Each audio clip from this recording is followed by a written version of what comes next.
I am also grateful for those upon whose shoulders I stand.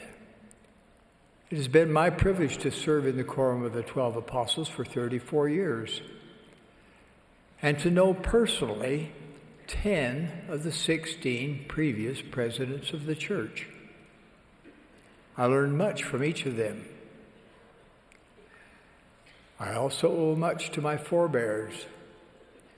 All 8 of my great-grandparents were converts to the church in Europe.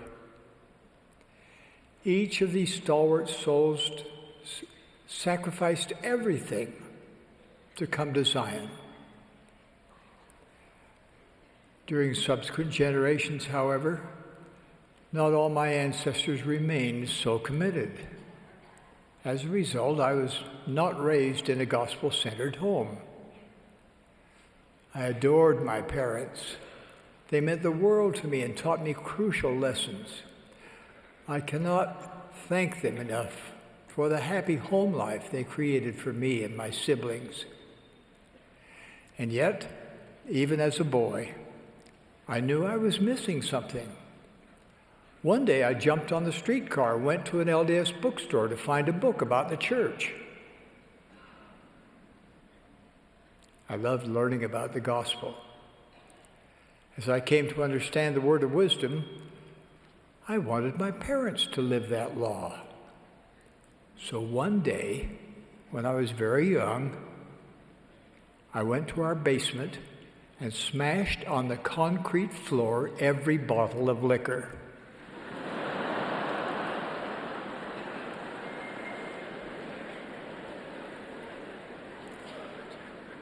I expected my father to punish me, but he never said a word. As I matured and began to understand the magnificence of Heavenly Father's plan, I often said to myself, I don't want one more Christmas present. I just want to be sealed to my parents. That longed-for event did not happen until my parents were past 80, and then it did happen.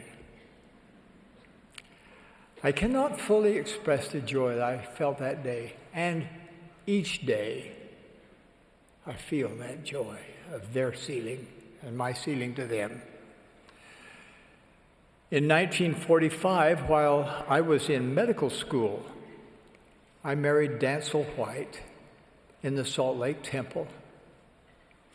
She and I were blessed with 9 splendid daughters and 1 precious son. El último. Today, our ever-growing family is one of the greatest joys of my life. In 2005, after nearly 60 years of marriage, my dear Dancel was unexpectedly called home. For a season, my grief was almost immobilizing. But the message of Easter and the promise of resurrection sustained me. Then the Lord brought Wendy Watson to my side. We were sealed in the Salt Lake Temple on April 6th, 2006. How I love her. She's an extraordinary woman, a great blessing to me, to our family, and to the entire church.